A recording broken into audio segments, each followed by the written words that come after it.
लोकांना समजा काही त्रास झाला कौटुंबिक तर त्यांचे प्रश्न सोडवणे इतक्या सगळ्या गोष्टी या लोकस्वतंत्र पत्रकार महासंघाच्या माध्यमातून संजय सर स्वतः हे करतात। त्यामुळे ही अभिमानाची आपल्या सगळ्यांची गोष्ट आहे। आणि आज आपण इथे आम्ही आलो सगळ्यांना, तुम्ही आम्हाला आवर्जून बोलवलं त्यावर धन्यवाद। आणि एक सगळ्यांना मी सांगते की आपण लोकस्वतंत्र पत्रकार संघामध्ये आहोत, तर हा संघ नाही किंवा ही संघटना नाहीये, तर हे कुटुंब आहे आणि आपण हे सगळे कुटुंबातील एक सदस्य आहोत।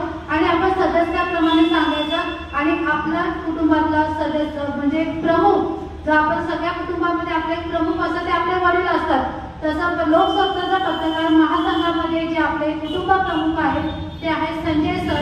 काही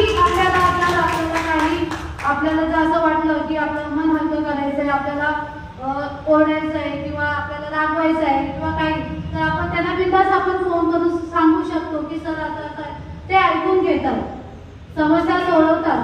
आणि आज आपण जी संघटना उभी केली आहे श्रीगोंद्यामध्ये, त्या संघटनेमार्फत लोकस्वतंत्र पत्रकार महासंघाचं काम हे पूर्ण अहमदनगर जिल्ह्यामध्ये तर झालंच पाहिजे, पण संपूर्ण महाराष्ट्रामध्ये श्रीगोंदा हे तालुक्याचं नाव आलं पाहिजे की लोकस्वतंत्र पत्रकार महासंघाची संघटना ही श्रीगोंद्यामध्ये चांगली काम करते। जर ते नगरमध्ये जर चांगलं काम करतात तर संपूर्ण महाराष्ट्रामध्ये हे काम चांगलं चालतंय। असं एक प्रसिद्ध तालुका बघितला जातो, तालुक्यानंतर आपलं शहर बघितलं जातं। त्याच्यामुळे तुमची सगळ्यांची जबाबदारी आता वाढली आहे की लोकस्वतंत्र पत्रकार महासंघाचं काम आपल्याला कसं वाढवायचं आहे।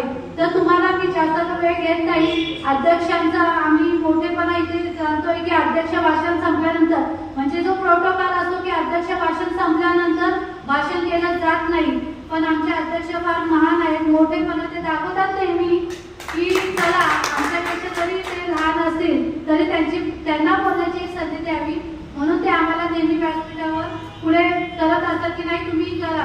कारण त्यांचं असं म्हणणं आहे की तुम्ही जर बोलायला शिकला इथे एकदा चुकाल, दोनदा चुकाल, तिसऱ्यांदा चुकाल, पण चौथ्यांदा तुम्ही परफेक्ट बोलायला शिकाल। म्हणून आमच्या अध्यक्षांचं आता मी मनापासून आभार मानते की त्यांनी प्रोटोकॉल बाजूला ठेवला आणि अध्यक्ष भाषणानंतर आम्ही उशिरा येऊ सुद्धा आम्हाला बोलण्याची संधी दिली, त्याबद्दल सर तुमचं मनापासून धन्यवाद।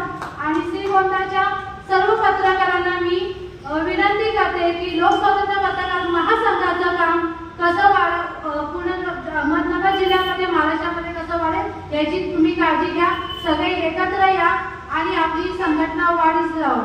धन्यवाद।